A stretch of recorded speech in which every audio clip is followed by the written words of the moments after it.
Welcome to the Rewrite Your Life Story podcast, hosted by your favourite duo, Stephen and Charlene. They're here to help you transform your mindset and create a positive outlook on life. Are you tired of feeling stuck and unfulfilled? Are you ready to take control of your thoughts and emotions and rewrite your story? Well, you're in the right place.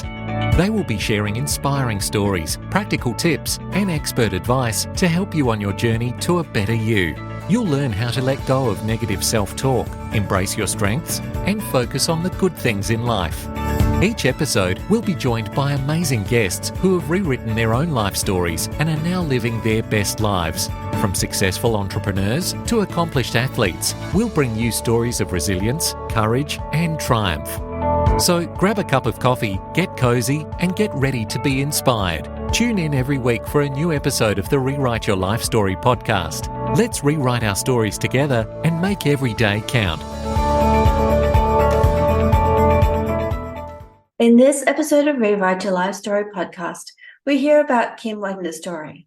Kim Wagner is a successful PSYCH-K Facilitator, international best-selling author, Reiki Master, intuitive healer, speaker, and educator. She has transformed the lives of many through her extensive PSYCH-K training and expertise in replacing negative and limiting subconscious beliefs. Kim's success story is one of the determination, resilience, and passion, having transitioned from a career in banking to a fulfilling life as a successful gig economy coach and mentor. Kim's journey started as a banker, a career that did not bring her the joy and fulfillment she desired. She felt unfulfilled and wanted more, so she began her search for a career that would align with her values and passions. Through a chance encounter with PSYCH-K, she discovered her calling and began her journey as a PSYCH-K Facilitator. So join us to delve into her story today. Before we get started, we want to remind you that the information presented in this podcast is for educational and informational purposes only. The views and opinions expressed by the hosts and their guests are their own and do not represent the views of any organisation or entity. Additionally, any information presented should not be taken as legal, medical, or financial advice. Always consult with a licensed professional in the respective field for any advice or guidance. Now that we've got that out of the way, let's dive into today's topic and learn how to transform our lives through positive thinking and taking control of our stories. Thanks for joining us.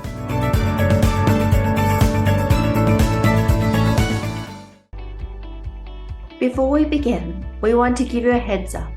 We may be discussing some sensitive and personal topics that might bring up some strong emotions or discomfort. Our goal is to create a safe and supportive space, but we know that everyone's experiences and triggers are different. If you start feeling overwhelmed or triggered during an episode, remember to prioritize your well-being. It's totally okay to hit pause and take a breath. Your self-care is important, and looking after your mental and emotional health should always come first. If you ever need extra support, we encourage you to reach out to a mental health professional or someone you trust. You're not alone, and there are resources available to help you on your personal journey. Thank you for joining us on this incredible ride with the Rewrite Your Life Story podcast. Together we'll navigate life's challenges and rewrite our narratives with strength and resilience. Hey everyone, welcome to Rewrite Your Life Story, and today we're interviewing Kim. Now, Kim has an amazing story and a background, and Kim's done some work with me, so that's why I was really excited to bring Kim on and explore where this takes us. So before we go ahead, Kim, do you want to just give us a bit about your background and what you do and how you came up with this journey? Yeah, absolutely. And so great to be here today. And it was really fun working with you, Stephen, I have to say. So my background is corporate banking. I left school at the end of grade 12. I was 16, got a job in a bank. You know, that's what you did back then. And back then, of course, you know, you got a good, stable job and you worked until you retired and then you died. So that's pretty much it. So my life definitely took a turn, I'm going to say for the worst, but it was the beginning of my journey. My dad died when I was 20, actually got sick when I was 27, but he died when I was 30 of cancer, and my mum died when I was 31 of cancer. So they died about 15 months apart. And I was pregnant with my son, my second child, when my mum died. So 6 months pregnant. So that started me on the journey of, I guess, a self-discovery to a certain degree. I didn't know anything about personal development back then, but something didn't sit right for me. I sort of thought, you know, we've got no family history of of cancer. Back then, we're talking 20 years ago, that it was not as prolific as it is now. And I started on this journey of what happened, what's going on. So, of course, I went down the food road, which is what everyone seems to go to when they're talking about these kinds of illnesses. But it wasn't too long that I realized that there was so much more to it. And it wasn't until I joined my Buddhist group and my nun lent me a book by Dr. Bruce Lipton. What I did was I read that, and something in that book, one of the lines was specifically that, you are not your genes. You are not determined by your genes, the genes that you're born with. And that to me was a big light bulb moment. And in fact, I would say that probably saved my life, because I realized that I had so much control over the way that my genes were expressed, and that there was so much more to it than food. So then I went down the self-care, self-love, mindset, perception, and it led me down an amazing path to where I am today. So now I heal people around the world and I help them to have their best life. Yeah, awesome.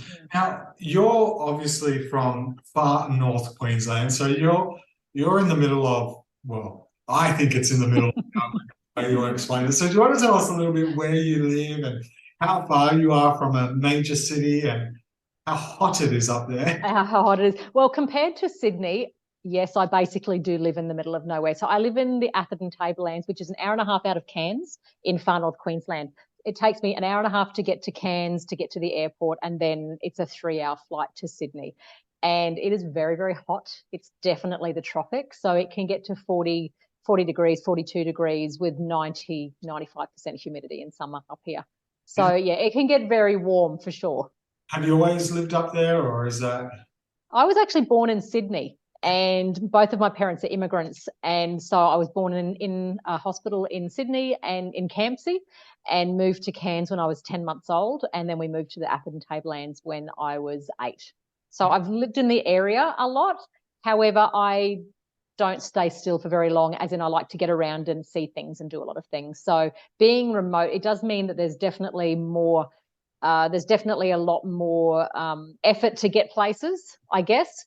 However, I certainly do make that effort. Now, Kim, tell us a bit about your corporate background in banking and what made that shift from, because you spoke about security at the top and at the beginning, and talked about, you're in a job until you die. And obviously that is a mindset that, well, being myself a child of immigrants and you're a child of immigrants, it was definitely something that has been instilled in us. So tell us a little bit about that career and how you were able to make that shift to rewrite your story. It was a huge shift, really, when I think back about it now. So I literally left school, got a job in a bank, and stayed there, and went through all the progresses, different branches, different roles, and I've progressed, of course, and gotten promotions and so forth. But it was so instilled in me that this is how it was, that looking to do something different was huge for me. So I was 31, started looking at food, and that kind of realm of reality was so different to what I'd known, because the corporate world is so structured, and this is just how it is. It's black and white. It's very grounded, and this is what you have to do, and this is how you do it. This is when you do it. These are the rules. There's no gray areas. You don't question when someone says something to you. You just do what you're told. And so to then step out and start looking, like I said, particularly with food to start with, I was completely on my own. I was the only person doing it at that stage. Every single person around me sort of didn't understand what I was doing. I was mocked to my face, behind my back. I lost a lot of friends along the way because I was doing this weird stuff. And why go organic? That's just a waste of money. And also every single thing you can think of when I first started was definitely thrown in my path. And so I just ended up just keeping my mouth shut and doing my own thing anyway, and progressing along the way and slowly taking the steps to where I am now. So the difference of me back then was I thought I had to be a certain person to be successful and to achieve certain things in my life. So in the corporate world, the higher you go up the ladder, the more successful you are. It doesn't matter whether you're happy or not. It's how much money you make, the title you have. Whereas for me, the more I went along and I realized, my family had all died. I had my husband and my children, but I realized that to me, being happy is success. Doing what I want to do, taking the stress out of my life. Yeah. And I remember when my mum was dying that I said to my husband, I will never do something I don't want to do again. And I will never be around people that don't lift me up. That's it. No more. Any friends that we've got that are like that, that's it. I'm going to move on and up. And that was a real big thing for me. So what I did from then is I realized it's okay to feel happy and light and to feel like you're okay no matter what you do and you're not being judged. So the journey was really probably very slow when I look back at it. However, every single step I take was completely unknown, and no one in my sphere, no one in my world was doing this stuff.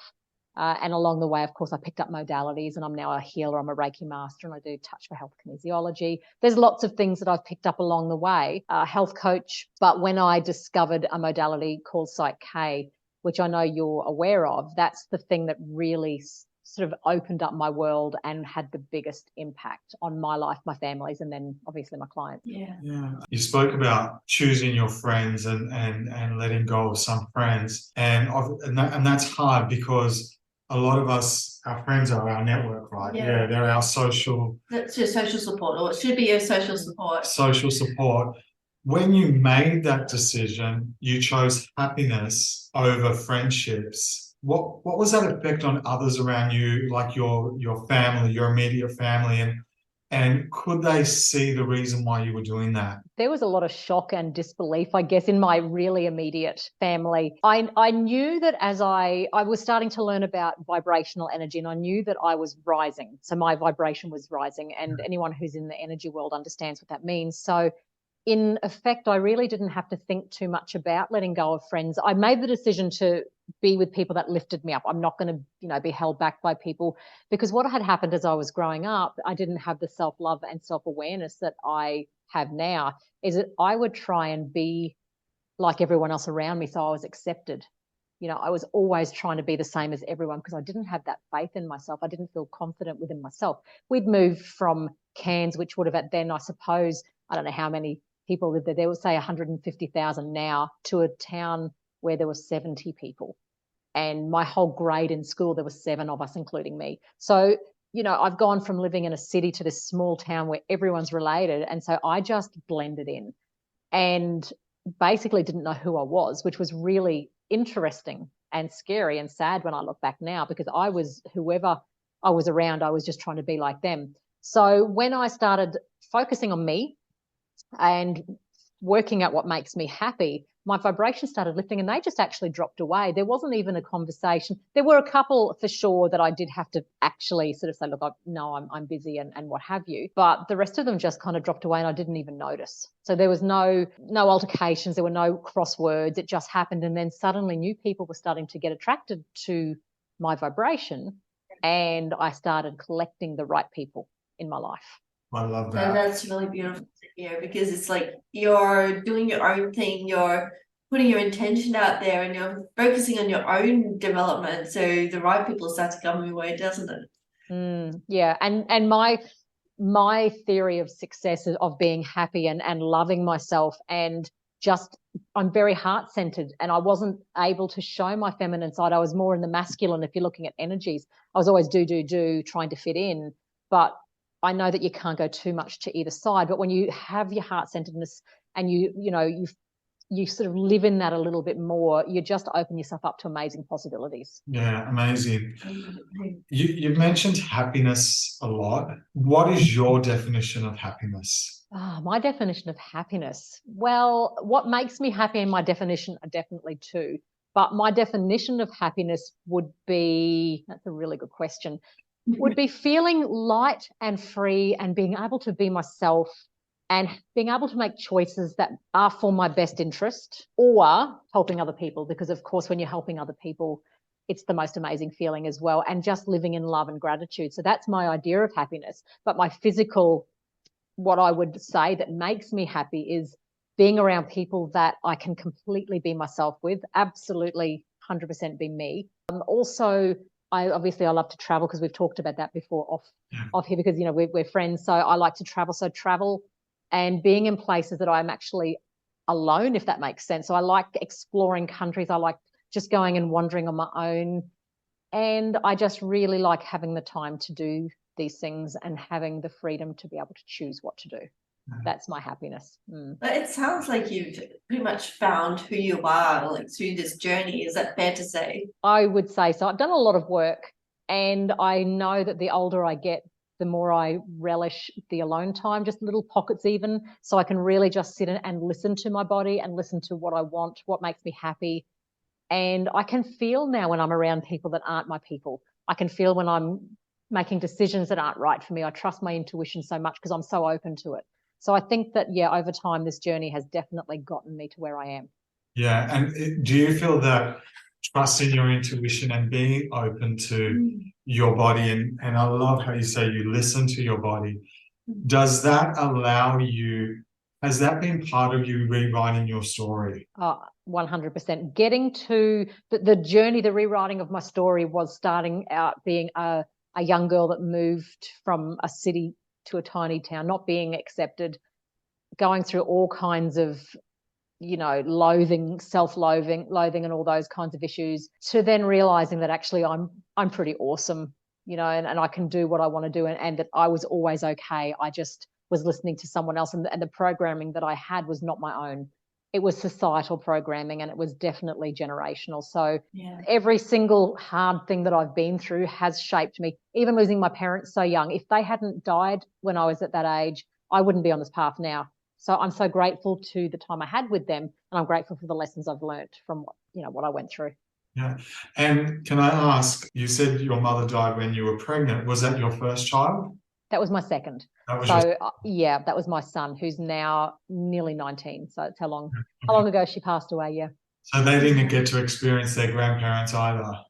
No, my daughter was 3 when my mum died. She did meet my dad as well. So no, they've got no memories of them, which is sad. Kim, what role has spirituality played in transforming your life? I think it has been quite a big help. And I do go back to, as I said before, I'm Buddhist. So I found that I was very much into control, if that makes sense. So the masculine side of me, and of course, always trying to be sure that I was being whoever I was supposed to be.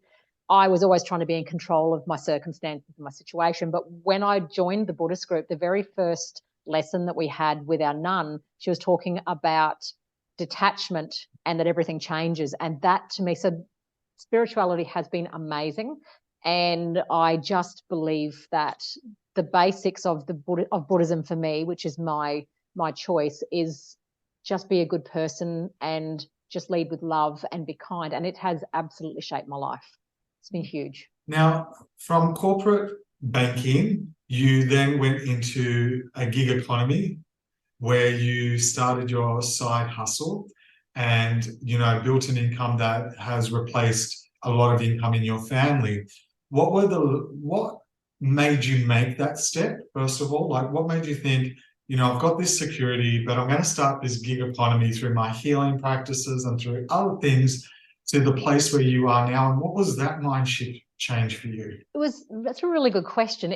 I actually was thinking about this, and I don't know, I think that the alignment was just right for me, because I don't recall ever thinking, wow, I'm going to join this company and I'm going to do so well and I'm going to make all this money. I just know that I found a company, I found a product. My husband he's a Boilermaker, so a welder. So he's in quite a lot of pain physically, had bursitis and all kinds of stuff. And I found this product and the reviews were so amazing. He wanted to try it to help himself. And suddenly, somehow intuition just told me to join. So I joined with a good friend of mine. And I think that leading with my heart and starting to share, I just think it basically created itself. So I didn't join it specifically and say, well, this is what I'm going to do. However, I believe that it's the right place, the right time, the right company. And I just felt that it was the right thing for me. So it has just grown exponentially to the point now where it's actually a substantial income. Yeah. And how have your social networks allowed you to change your story? And how important are those networks? So do you mean online social networks or just in general? Friends in general, networks, networking, Well, as you mentioned earlier, I do live quite remotely. So my town has, I think, about 8,000 people. I know it's huge, huge. We don't even have traffic lights. And a traffic jam is 3 cars. So, you can imagine. I'm very different in my small, remote country farming town, as you can imagine. So my parents were both immigrants. I'm a first-generation Aussie. I think differently. I move differently. I speak differently. So socially, I do have a handful of very, very close, beautiful soulmate friends. that are local. However, the network online has been the most phenomenal thing. So I now have the most amazing close soul friends all over the world. So for me, I don't have family except for my husband and my children. I don't have family. So this is it. My social network is my family. And I love that I can choose who I spend time with. I actually choose them. Love that. Yeah. Tell us a little bit about your work with PSYCH-K. So my work with PSYCH-K is amazing. I was watching an interview with Dr. Bruce Lipton, who wrote the book, The Biology of Belief. I was watching an interview with him, and he was talking about the things that have made the biggest impact on his life. And what he talked about was that really what we think, how we think, and our perception of things is what changes our cells and our gene expression. And he said, so what that means is if we perceive things to be good, our genes will be expressed a certain way. And if we're always pessimistic and we're always low, it'll be a different way. So what he said was there were a few things that helped to change our blueprint and our subconscious belief systems. But what he said was this modality called PSYCH-K was the fastest, and I'd never heard of it before. He said it's the fastest, it's lasting, and it helped him write his book. So I thought, okay, so I searched for this modality, never heard of it before, found an instructor in Sydney, and then booked the first course.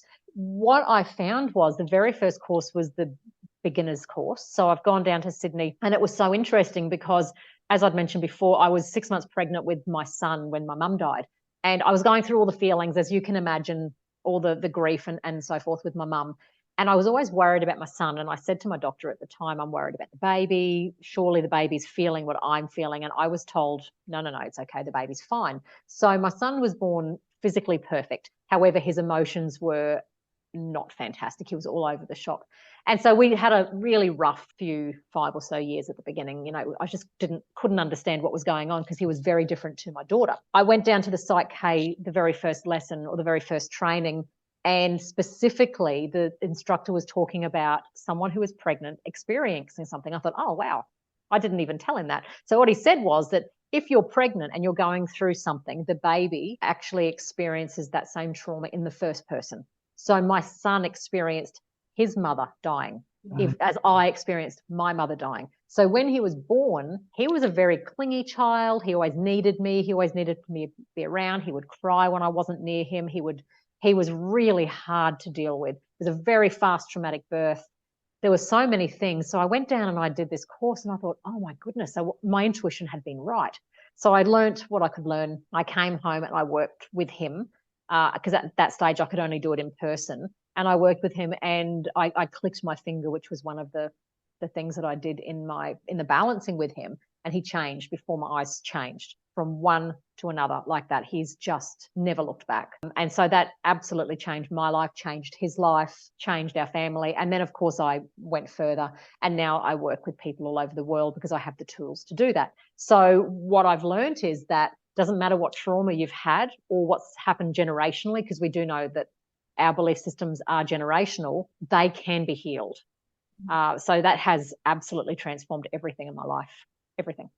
I know when I had a PSYCH-K session with you, you spoke a lot about a lot of people. If you look at one of the beliefs, one of the core beliefs that people don't have is self-love. And when you deal with that one core belief, everything else changes. Yeah, not one person, including myself, had self-love. Yeah, so tell me more about what made you come to this realization. Was it part of your training or is it working with so many people? It was working. I mean, it's obviously part of the training because we talk about love and acceptance, but that's only one portion of what we're trained in. However, what I realized with working with so many people and in doing Reiki and just in my general everyday, I just noticed that people didn't have confidence, or they would always talk badly about themselves. Have you noticed that when you talk to people, they'll always put themselves down, or they won't say, oh, look, I'm really proud of myself, I've done this, because we're so worried about what other people will think. So what I realized was that people don't have that self-love, self-worth. So yes, so I love myself, but I'm worthy of love and I'm worthy of being loved, you know, and I'm all those kinds of things. And it's okay to receive love. And what I realized was that most people, in fact, every person I've worked with has not had that. And in my thinking is that if we don't have self-love, then everything that we do in our life is based off something else. if we don't love ourselves, we're not going to make the right decisions that's for us. And so, we've got the foundation of a house. And if that foundation's a bit wonky, everything's going to be wonky in the building. So for me, I go straight back to basics, work on that self-love, self-worth, self-forgiveness, all of those areas, because it literally changes everything. We're not talking about the kind of self-love that people think of, that narcissistic sort of self-love, I love myself, how grand am I? No, not ego. I'm so amazing. Yeah. It's very different, isn't it? But isn't it interesting? It's like, I remember when I was a kid, a really long time ago, you'd be with people and they say, oh, she just loves herself, and it was actually put as a bad thing. So what happens is from when your mum is pregnant with you, from about the 3rd trimester till 7, everything you see, hear, feel, and experience is downloaded to become your blueprint, as well as stuff that's come from generations before. So if you're out in a playground, or if you're over with a friend's place and someone says something to you and you're young, it gets downloaded to become your blueprint. So it's there. So you can be a 50-year-old woman and do all the affirmations in the world, but you've got that blueprint going around behind that has been there from something you don't even remember. It can be a look, with girls, Charlene, all you need is the look, right? And you just know that says so much. A person could say, oh, that skirt's a bit tight. And then for the rest of your life, you think you're fat, because that's how it works. It goes in here. So it's about rewriting that and taking it back to all the good things. And it's not about ego. It's completely opposite to ego. So the self-love with ego is different to actual self-love. So I love myself enough to eat good food, to look after my body, to move, to get sleep, to know that if I'm in a situation where my gut doesn't feel right about it, to step aside. That's the kind of self-love I mean. Yeah. So it's about trusting yourself. For sure. And I usually put trust into in the beliefs as well. Yeah. Yep. And then from there, everything, if you think back about it, everything you do, like people make decisions in life, or for example, relationships, you might have someone that a lady or a man who seems to always attract the same kind of person. Yeah. Cycles. Yeah. Cycles. Or even people with money, doesn't matter what they do, they just can't get ahead. That's a blueprint. And what Dr. Bruce Lipton says is you can generally tell the areas that you need help in by looking at what's going right and what's going wrong. Yeah. Yeah. And that's a really good point, but just observing someone can tell you so much about them. How does self-love help someone navigate through the challenges of life? I think self-love allows you to slow down long enough. Like if you really work on this and do some of your own personal development, you can feel what's right and what's wrong. And you can also make choices that are in your best interest. So sometimes they're hard decisions. Sometimes it's potentially leaving a person or a situation that you've been in for a really long time. Sometimes it's not taking a promotion. Sometimes it's changing to a different job that might not be that people in your life think are good for you. There's definitely a lot of situations. However, if I look at a situation I've been in recently in my corporate world, because I haven't stepped out of it completely yet, something happened in my corporate world that didn't sit right with me, and I was not going to accept it. And I said, no, I will not accept that. And I took action. So that doesn't mean that I, made a huge big deal out of it and went crazy and got cranky. But I said, no, I will not accept that. That is not how you treat someone.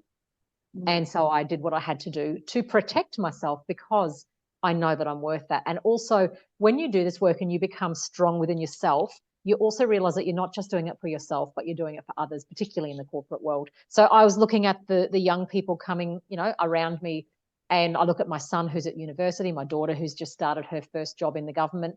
I would hate for someone else to be going through something like that. So when you have that kind of confidence in yourself and you know that you're doing the right thing, you can definitely step up and help others as well, which is so cool.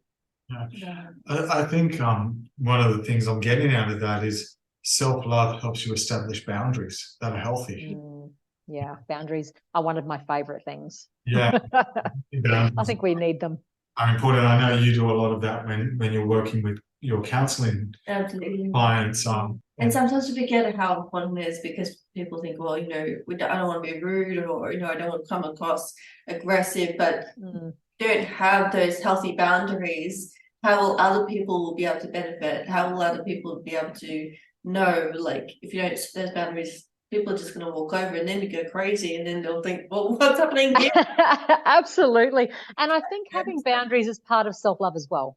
Yeah. You know, it's quite often if you're asked to do something, even if you don't want to do it. I'm talking, say, for example, hanging out with someone that, I don't know, going to lunch with a group of girls, and you know that it's not a nice feeling. We've all been there.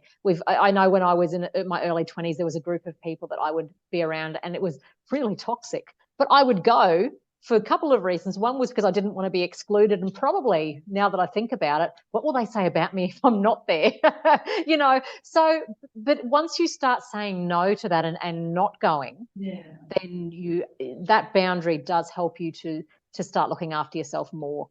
And then you're keeping that toxicity out of your life. And it goes into every area. There's so many different areas of boundaries. And one of the big ones I've been working with recently with clients is the boundaries of working from home, because you need to have different boundaries.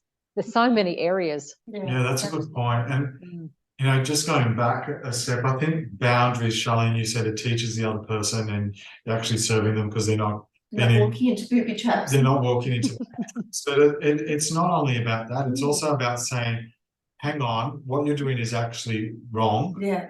And giving them awareness of their behavior as well. Of course, you know, in doing that respectfully, you know. And self-love probably allows you to do that respectfully. I think so, because if you don't have the self-love, you probably get pushed to the point where you just blurt something out, and it comes out as aggressive, not assertive. And it's sometimes, most times, not what you're actually trying to say. It just comes out. So there's so much emotion there. Yeah, that's like you're basically regulating yourself and be able to regulate your own emotions, and you're taking control of your own actions. Yes, because that's really the only thing we can control is how we perceive things, and how we think and how we react to circumstances, and whether we let the circumstances around us affect us. That's our decision, or whether we make our own circumstances. And when you go off the beaten path and start creating your own circumstances, most people don't understand that, because they're so used to, you know, staying on the same path. Don't step off, keep going this way. Kim, you mentioned a few times tonight so far about intuition and how you've listened to your intuition along the way. I'm wondering, do you feel that having that self-love has been able to help you listen to that intuition, or trust that that's the right way for you to go? Yeah, I have. It's interesting, the few times that I sort of get this nagging, sort of a pulling feeling that I should do something, and I'm in a rush and I go and whatever, I always realize that I should have listened to that, because there was a reason for that. So I think that having the self-love and self-awareness and the trust, definitely. And most of the time we have to realize that when we're doing something, particularly when we're trying to do something new and we're worried about all the other things, you know, the failing and stuff, it's more you sort of think to yourself, well, really, what's the worst that can happen? The worst that can happen is people might laugh at me, but I actually don't care about that. You know, because when I started in this business, and when I started in the side hustle that you mentioned before, Stephen, I literally didn't care what people thought about me. And some people said some pretty not so ordinary things. However, now that suddenly I'm successful in it, you know, they're sort of like, oh, what is that? What is that? Yeah, maybe I should do that. So, I want to share a little bit about my experience, and maybe you can enlighten the audience about this. One of the things that I've struggled with a lot, and it's very common with people with dyslexia, having dyslexia, is imposter syndrome. Because with dyslexia, you're always finding ways to navigate around this disability, or if we can call it a disability, you know, or an extra ability. So, and imposter syndrome is very common with dyslexia. And I noticed that when we did the work together, that has really not been part of my thinking anymore. That we focused on self-love, rather, even though I mentioned to you, you know, in my managerial roles and in my corporate roles and in business, I've always got this thing of imposter syndrome. And I mentioned that to you, and you sort of like taking notes, and then you were like, we always went back to self-love. Can you explain that to me? Like, you know, we didn't even work on this, but yet it's so far back in my consciousness now that it's almost not even there anymore. Yeah, it all comes back to self-love. So you think about it, if you have a look at, so as you'll know, Stephen, when I work with someone, I take notes and I do a big list of beliefs. There's heaps of them. And if you have a look at those beliefs, you'll see that there's things like, I love myself, I trust myself, I'm smart, I can do anything, all of those kinds of things from all different angles. So what we're doing is we're covering all bases, and then you're not second guessing yourself, and you know that everything that you're doing is okay. It all comes back to self-love and self-acceptance. I accept myself, you know. It's incredible how it all comes back to love makes the world go round. It's love. And it's self-love makes the world go round. So it's all connected. And it's kind of like, for those of us that are old enough, it's kind of like a Tetris game. So when we're doing beliefs, we're literally rewriting beliefs. So we're going over, say, for example, I don't love myself with my life. I love myself. So and it's literally like a Tetris game. So where everything's shifting, and after a session, sometimes people can feel a little odd. Some people feel amazing straight away. Some people don't feel anything straight away. But the beliefs have changed, and your whole being, every part of you, every cell is just changing, because it's epigenetics. It's above the gene. So everything's changing, and it's a new you. And that's why over time you start to notice. Yeah, and that's definitely what's happened. I've never heard that. Have you heard that term, epigenetics? Epigenetics, yes. So it's a thing. It's called above the genes. So it's very cool. So the work is happening above the genes.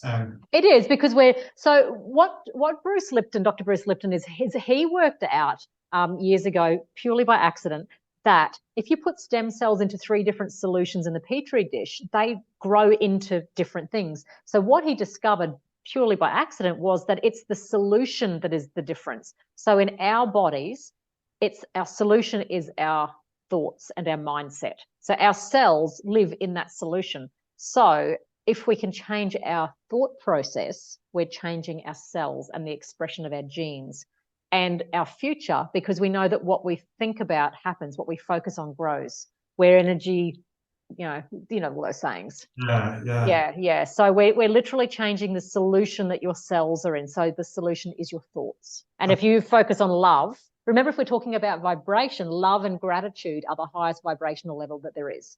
And they heal your DNA. They heal anything. Fear, self-loathing, all the stuff. That's at the lowest, and that causes dis-ease in the body, and the immune system takes a dip. It's all connected. That's so powerful. Kim, what would you say to someone that's stuck and don't know how to rewrite their life story? What would you say? What foundation, or what do they need to go back to? First of all, I would say, because the majority of us have access to internet and social media, so I would jump onto places like YouTube, depending on your finances and where you are in the world. So even when you're like me and you're like right up in the sticks, jump onto YouTube and jump onto some websites like Dr. Joe Dispenza is amazing. Dr. Bruce Lipton, of course. There's lots and lots of information for free online. So YouTube has a lot of interviews. So you can start looking through that. If you're able to, get some books by those same people. But my biggest thing is to start loving yourself. And what I mean by that is, buy yourself a bunch of flowers. If you're a girl, if you're a guy, buy yourself a bunch of flowers. Start doing things to build your self-love. Have a nice hot bath with bubbles. Go and take yourself out for a coffee. Do something that you love to do. Do something just for you. And start building those things in every day. At first, you'll feel really selfish, and you'll feel like it's a waste of money and whatever.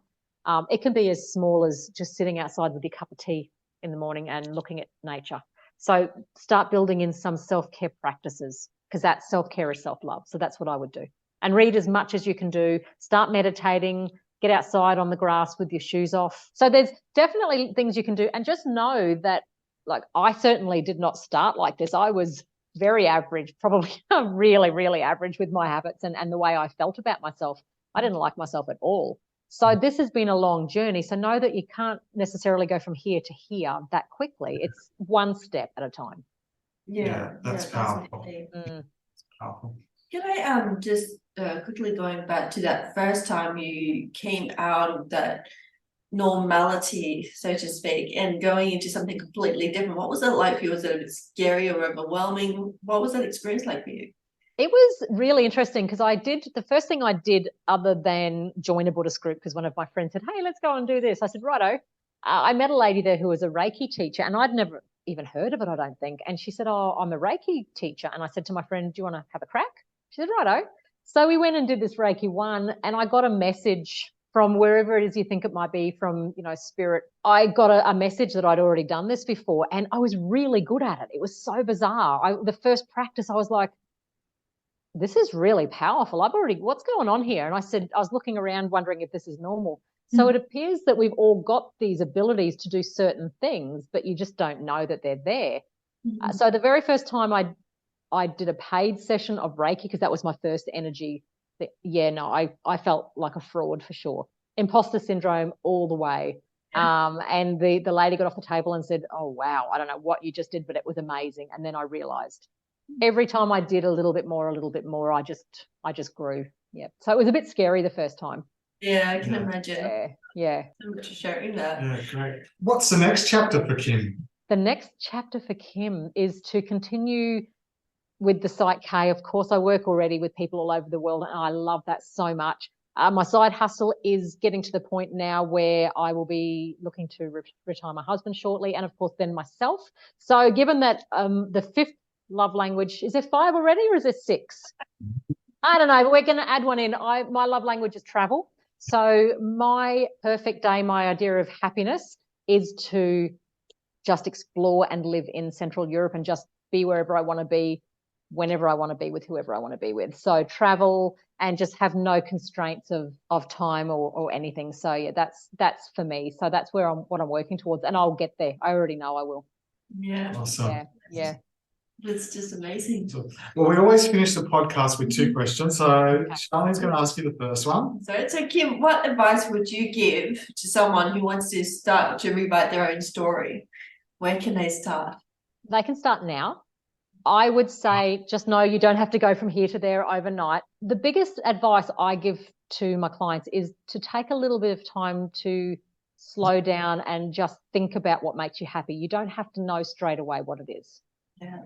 It can take some time, but I would say start today. Wonderful. Yeah, I think that's really powerful. Rome wasn't built in a day. Start today. Small steps. And you change along the way too. I'm not the same person. I'm not the person I thought I was going to be 10 years ago. Yeah. I'm way better than what I thought I was going to be. It's just, yeah. It's so true. You're constantly rewriting that narrative. Absolutely. You're constantly, and I think when we look at rewriting our story, rewriting your story is about resilience, and it comes to that. It's like, how do you navigate this world? How do you navigate this thing called life? Because not everything goes your way. However, there's a learning there, huh? That is right. That's what builds our resilience, Yeah. And I think resilience is the ability to navigate, then readjust what that vision is. Yeah. Navigate and grow in that muscle. Well, that's what resilience is to me. Absolutely. And I think what one of the big parts is as well, being comfortable to sit with the discomfort at first, because everything for you is going to be uncomfortable at first, isn't it? Yeah. Sitting with that discomfort and allowing it just to be and moving through it anyway. Yeah, that's so true. I love that. I know you when you're working one-on-one with meditation, Charlene, clients, one of the biggest rejections Charlene gets is, I just can't sit still, and Charlene's always, well, you've got to learn to sit in that discomfort. Yeah, just allow yourself to be uncomfortable, and that's okay if you feel like you can't sit still. Just do what you can. Just notice a few small things like the moving of your breath, the moving of your chest as you breathe. That's a movement in itself. We're always moving. It is. So it doesn't matter, like you might not feel like you can sit still, but when you just focus on what's happening on the inside, you actually start to become still. You're just noticing the other movements that you're making. Oh, for sure. And it's building a muscle, like you said. Yeah, absolutely. Most things people aren't good at the first time they try it. In fact, they're pretty bad. Yeah. So Kim, for the last question, what if you could go back and rewrite your story now, what would that look like? I don't think I'd change a thing. Awesome. Lovely. At all. There's no way I could be the person I am today if I didn't lose my parents so young. Who would make such big changes if they didn't have to? Yeah. No? So no, don't change a thing. And there's so much more coming. I just can't wait to see what's going to happen next. Yeah, it really feels that you've found your purpose now. Yes. Yeah. Every day. Every day. And that's so important, isn't it? Finding that purpose. Yeah, absolutely. And also when you said before about, building resilience, the other thing I learned, of course, with the Buddhism, as I said, was that everything changes. And so you could think that this is what you want, and then everything can change, and then you're suddenly going completely the opposite direction. It's really important to be open and know that it's for the right reason. Everything that's happening is happening the way it's supposed to be. I guess it's not about trying to force things to happen either. Like when you think that, I just want to, I'm tired of my situation now, how can I make this happen? It's just about allowing things to happen, isn't it? That's right. And making those small steps along the way. Yeah. Little steps, but just taking those steps through the discomfort as you go through. Yeah, it just reminds me, one of the laws of nature is force negates. Whatever we force, we actually repel. Yeah. So allowing flow to just happen. Yeah.